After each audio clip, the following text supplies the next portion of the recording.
मालिकेच्या आजच्या भागामध्ये आपल्याला पाहायला मिळते की इकडे आता जो केदार आहे तो तारिणीला म्हणत असतो की हे बघ बॉस, आपल्याला पहिलं तर हे शोधून काढावं लागेल की कौशिकी ताईचा नवरा म्हणजेच सर हे कौशिकी ताईबरोबर असे का बोलत आहेत. तर इकडे तारिणीचं लक्षच नसतं केदारकडे. केदार एकटाच बराच वेळ बडबडत असतो. मग शेवटी केदार तारिणीकडे बघतो आणि तिला विचारतो, बॉस काय झालं? बॉस मी तुझ्याशी बोलतोय, तुझं लक्ष कुठे आहे बॉस? पण तरीही तारिणीचं लक्षच नसतं. केदार तिच्याकडे येतो आणि तिला विचारतो, बॉस काय झालं? त्याबरोबर तारिणी नाही काही नाही असं म्हणते. केदार म्हणतो, बॉस आर यू फाईन? नक्की तू ठीक आहेस ना? त्यावर तारिणी म्हणते, हो मग ठीक आहे की मला काय झालं आहे? त्यावर केदार म्हणतो, पण बॉस तसं वाटत नाही आहे. तशी लगेचच तारिणी ही आता तिकडनं त्यांच्या त्या बोर्डसमोर येते आणि म्हणते की मी एकदम ठीक आहे. आपण कामाबद्दल बोलत होतो ना, आपण कामाबद्दलच बोलूया. पहिले तर आता इकडे कौशिकी ताईंचा नवरा म्हणजेच सर तिच्याबरोबर हे असं का बोलत आहेत ओळख लपवून ते आपल्याला शोधून काढायला हवं. महत्त्वाचं म्हणजे कौशिकी ताईंना तरी त्यांचा नवराच त्यांच्याशी दुसऱ्या नंबरवरून बोलतो हे माहिती आहे की जशी आपण आपली ओळख लपवून करतो हे सगळं, तसंच त्यांचा नवरासुद्धा त्यांच्यापासून ओळख लपवतोय हे पहिलं आपण शोधून काढलं पाहिजे. त्यावर केदार म्हणतो, बॉस एक मिनिट नाही ते सगळं आपण करूच, पण मला एक गोष्ट कळत नाही आहे, काय झालं आहे? त्यावर तारिणी, काही नाही रे, मी म्हटलं ना असं म्हणते. केदार म्हणतो, मी बघतोय आपण जेव्हापासून आश्रमातून आलो आहे तेव्हापासून तुझा मूड फार बरा नाही आहे. तुला आश्रमात यायला उशीर का झाला? काय घडलं सांग ना मला. तारिणी म्हणते, काही नाही, मी म्हटलं ना की मला माझी एक मैत्रीण भेटली होती, तिच्याबरोबर बोलत राहिले आणि उशीर झाला. केदार म्हणतो की हे काकांना सांगण्यापुरतं कारण ठीक आहे, घरात इतरांना सांगण्यापुरतं सुद्धा चालेल, पण मला नाही, मला खरं काय घडलं आहे ते सांग बरं. त्यावर तारिणी म्हणते की म्हटलं ना काही नाही. त्यावर केदार म्हणतो, बॉस प्लीज आता आपण थोडं खरं बोलूया का प्लीज? बॉस अगं आतापर्यंत नवरा बायको म्हणून, कलिग्स म्हणून, मित्र म्हणून आपण दोघांनीही एकमेकांपासून काहीही लपवलेलं नाही आहे. मग आज अचानक असं काय होतं आहे की तू माझ्याजवळ खरं बोलत नाही आहेस? त्यावर तारिणी म्हणते की तुला असं का वाटतं आहे मी तुझ्यापासून काहीतरी लपवते म्हणून? केदार, मी खरंच काहीही लपवत नाही आहे, मी खरंच तुला जे आहे ते खरं सांगितलेलं आहे. त्यावर केदार म्हणतो की नाही बॉस, मला माहिती आहे तू काहीतरी लपवतेस माझ्यापासून, जे काही असेल ते मला स्पष्टपणे सांग ना, बोल काय झालं आहे बॉस? त्यावर तारिणी म्हणते, नाही काही नाही केदार, खरंच काही नाही.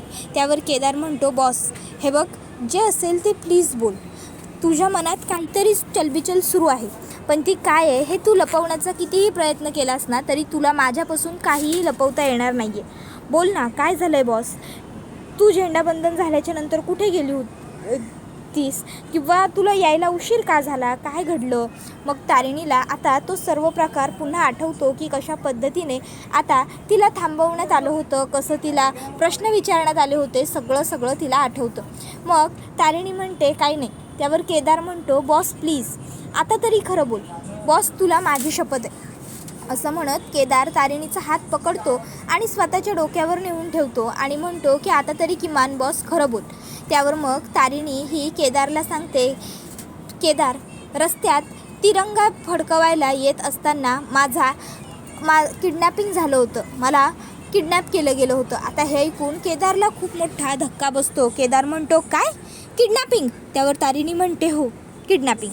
त्यावर केदार म्हणतो, बॉस हे सगळं कुणी केलं, कधी केलं आणि मुळात का केलं, कसं केलं? मला काहीच कल्पना नाही आहे बॉस या सर्व गोष्टींची, प्लीज मला सगळं व्यवस्थित सांगशील का? त्याबरोबर मग तारिणी आता केदारला व्यवस्थित सांगू लागते की कशा पद्धतीने तिचा रस्ता अडवला, कसं तिला किडनॅप करून आणलं, कसं तिने तिथे मारामारी केली, कसं तिथे सिनियर इन्स्पेक्टर आले. त्याबरोबर मग आता केदार म्हणतो की बॉस पण हे सगळं काही का केलं त्यांनी? त्यावर मग ती त्याला सांगू लागते की तेजपाल सर होते ते आपले सिनियर इन्चार्ज, आणि मग त्यांनी मला माझं प्रोफाईल दाखवलं आणि त्यांना त्याच्यामध्ये कळालं होतं की मी सगळ्या बॅचमध्ये एकदम बेस्ट होते, अख्ख्या बॅचमध्ये मी टॉप केलं होतं, बॅचमध्ये सगळ्यात जास्त रेटिंग मला मिळालं होतं. आणि मग पुढे ते म्हणाले, सगळ्यात बॅचमध्ये सगळ्यात जास्त ॲक्टिव्ह, सगळ्यात जास्त हुशार, प्रत्येक वेळी प्रत्येक गोष्टीत A1 असलेली, प्रत्येक वेळी उत्तम ग्रेड मिळवलेली टॉपर स्टुडंट, बरोबर. त्याच्यानंतर जेव्हा तू तुझी ओळख घेऊन बाहेर पडलीस तेव्हा तारिणी देवसरे देशाच्या सेवेसाठी रुजू झाली. त्यानंतर तू तुझी ओळख लपवून सिक्रेट एजंट म्हणून सुद्धा बराच काळ काम केलंस. हे सिक्रेट एजंट म्हणून काम करताना तू नेहमीच खूप साऱ्या चांगल्या गोष्टी केलेल्या आहेस. मग त्याआधी लोकांच्या ठिकाणी असताना गर्दीमध्ये सुद्धा अगदी व्यवस्थित पद्धतीने केस हँडल करून कोणालाही आपली ओळख न कळू देण्यापासून ते प्रत्येक वेळी प्रत्येक प्रोटोकॉल, प्रत्येक रूल्स अँड रेग्युलेशन्स व्यवस्थित कायद्याच्या चौकटीत राहून फॉलो करण्यापर्यंत सगळं केलंस. आणि एखाद्या वेळी जर कधी तू कायद्याच्या बाहेर जाऊन काम केलेलं असशील किंवा प्रोटोकॉल्स मोडलेले असशील तर त्यावेळी तो गुन्हासुद्धा तसाच होता. तू जे काही प्रोटोकॉल्स मोडून केलं होतंस ते कायमच लोककल्याणासाठी, लोकांच्या हितासाठी होतं. आणि मग ते एक फोटो चालू करतात. तारिणी म्हणते ॲक्च्युली सर हा माणूस, त्याबरोबर मग ते म्हणतात माहिती आहे आम्हाला रेपिस्ट होता हा माणूस. याची आणि तुझीसुद्धा सगळी हिस्ट्री आम्ही आधीच काढलेली आहे, आम्हाला आधीपासूनच हे सगळं माहिती होतं.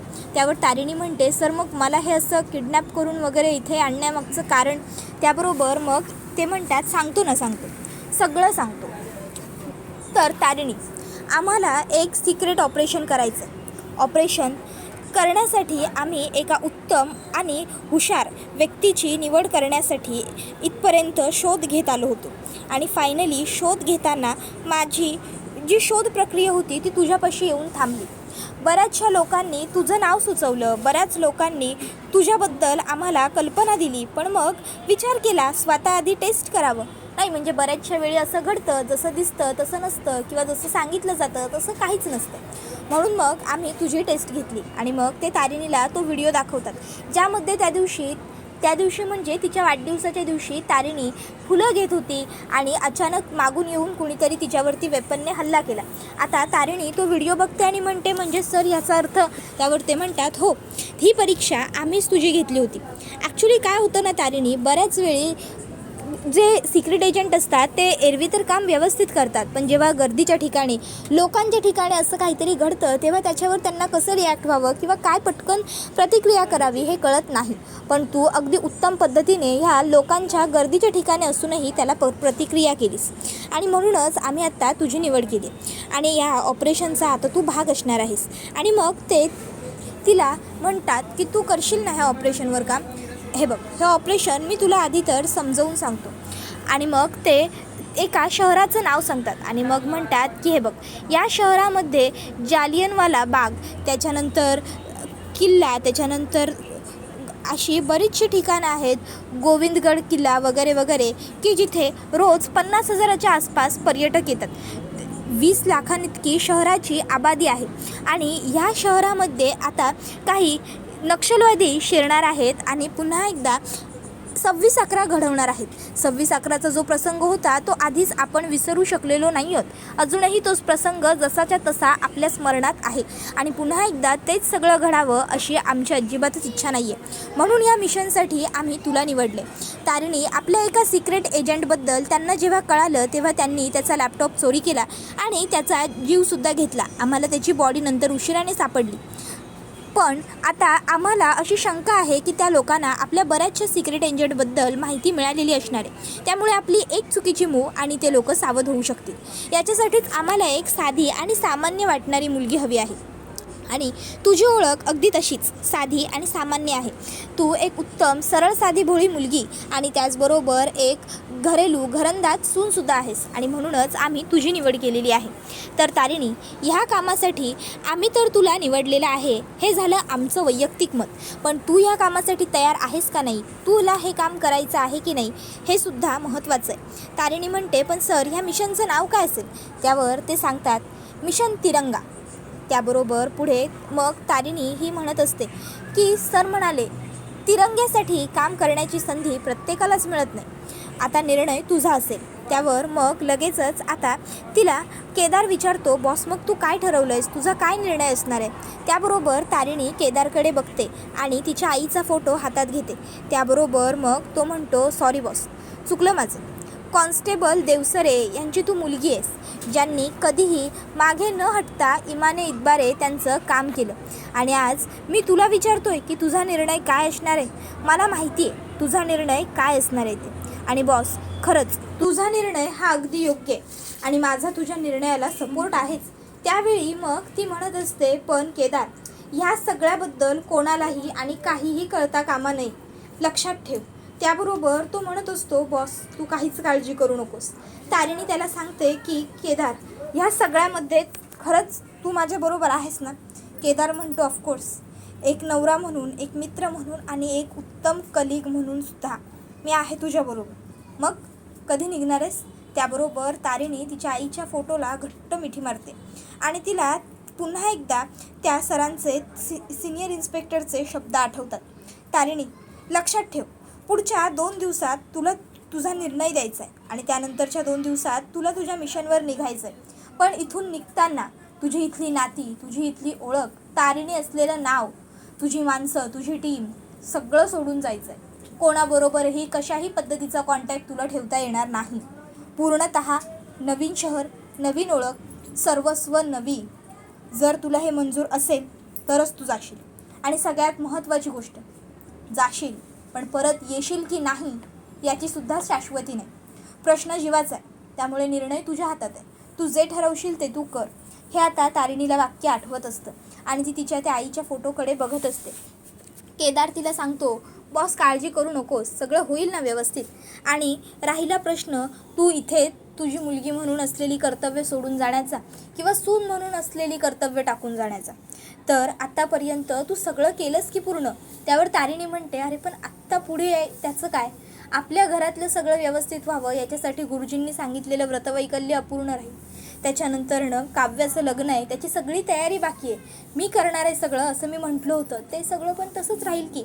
त्यावर केदार म्हणतो, बॉस आतापर्यंत केलंच ना तू, मग आता देवसरेंच्या घरचा जावई म्हणून आणि खांडेकरांचा मुलगा म्हणून मलासुद्धा माझी कर्तव्य पार पाडू दे की.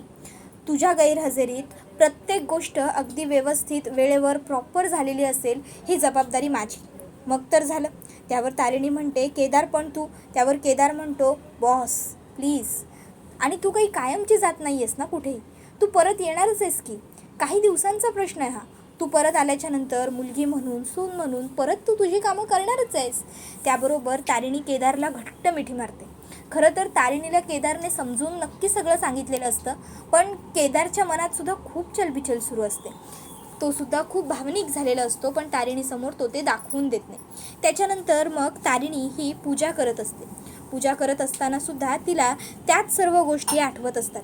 तिला तिच्या माणसांनी सांगितलं होतं की तुला जी लोक तुझ्या ध्येयापासून दूर करण्याचा प्रयत्न करतील ना, त्या लोकांपासूनच तू दूर राहा. जी लोक तुझी काळजी दाखवून तुला या सगळ्यात तू पडू नको असं सांगतील ना, त्या लोकांपासून तू लांबच राहा, कारण ती लोकच तुझा सगळ्यात मोठा धोका असणार आहेत. त्याच्यानंतर आता अशा एक गोष्टी तारिणीला आठवत जातात. तिला गुरुजींनी सांगितलेलं असतं की ह्या घरामध्ये सुख, शांती, समृद्धी नांदावी, या घरावर कोणतंही अरिष्ट येऊ नये असं तुम्हाला वाटत असेल तर ह्या घरच्या सुनेने व्रतवैकल्य करायचं. हे व्रत करत असताना तुम्ही काहीही खायचं नाही, फक्त फळाहार आणि दूध एवढंच तुम्ही घेऊ शकता. आता तारिणीला ते सगळं आठवत असतं. तारिणी पूजा करत असते आणि ती दिवा जाळते आणि मातीची काडी खाली टाकते. खाली कापूस ठेवलेला असतो ताटामध्ये, त्या कापसाला आग लागते. तोपर्यंत नशिबाने केदार तिकडे येतो. केदार म्हणतो, बॉस. त्याबरोबर तारिणीचं त्या कापसाकडे लक्ष जातं. त्याबरोबर ती पटकन उठून आता तो जो गालीच्या तिथे अंतरलेला असतो तो गालीच्या मागे करते. तोवर केदार तिकडनं मोठंच्या मोठं एक कापड घेऊन येतो आणि त्याच्यावरती त्याने मारतो. तोवर तारिणी त्याच्यावर पटकन पाणी ओतते. त्याबरोबर ती आग विझवली जाते. त्यानंतर तारिणी म्हणते, सॉरी, खरंच खूप सॉरी, नाही म्हणजे माझं लक्ष नव्हतं आणि हे सगळं अचानक घडलं. त्यावर केदार म्हणतो, इट्स ओके बॉस, पण एवढं तुझ्या डोक्यात काय आहे? मला माहिती आहे मिशन महत्त्वाचं आहेच, पण प्लीज इतका विचार नको ना करू. मला माहिती आहे हे सगळं इथलं सोडून जाताना तुझ्या जीवाला खूप काळजी वाटत राहणार आहे, तुला खूप धास्ती वाटत राहणार आहे, पण बॉस प्लीज इतका नको विचार करू, सगळं व्यवस्थित होईल. आणि जर तुला देवाकडे काही मागायचं असेल किंवा देवाला काही सांगायचं असेल ना, तर एकच सांग की माझ्या नवऱ्याला देवसरेंच्या घरचा जावई आणि खांडेकरांचा मुलगा म्हणून जी काही कामं करायची आहेत ती त्याने व्यवस्थित करू दे. आत्तापर्यंत मी माझ्या नवऱ्याला जे ट्रेनिंग दिलं आहे ते सगळं कामी पडू दे. त्याबरोबर तारिणी हसते. त्यावर लगेचच तो म्हणतो, हां आत्ता ही माझी बॉस वाटते तारिणी. त्याबरोबर तारिणी ही त्याला म्हणते, तू पण ना केदार. तर केदार म्हणतो, मग बरोबर बोललो ना मी. तशी तारिणी आणखीन असते. त्याबरोबर हा व्हिडिओ इथेच संपतो. व्हिडिओ आवडला असेल तर व्हिडिओला लाईक करा. चॅनलवर नवीन असाल तर चॅनलला सबस्क्राईब करा आणि बेल आयकॉन आठवणीने प्रेस करा, जेणेकरून तुम्हाला पुढच्या प्रत्येक व्हिडिओचं नोटिफिकेशन मिळत जाईल. आजच्या पुरतं इथेच थांबूया. धन्यवाद.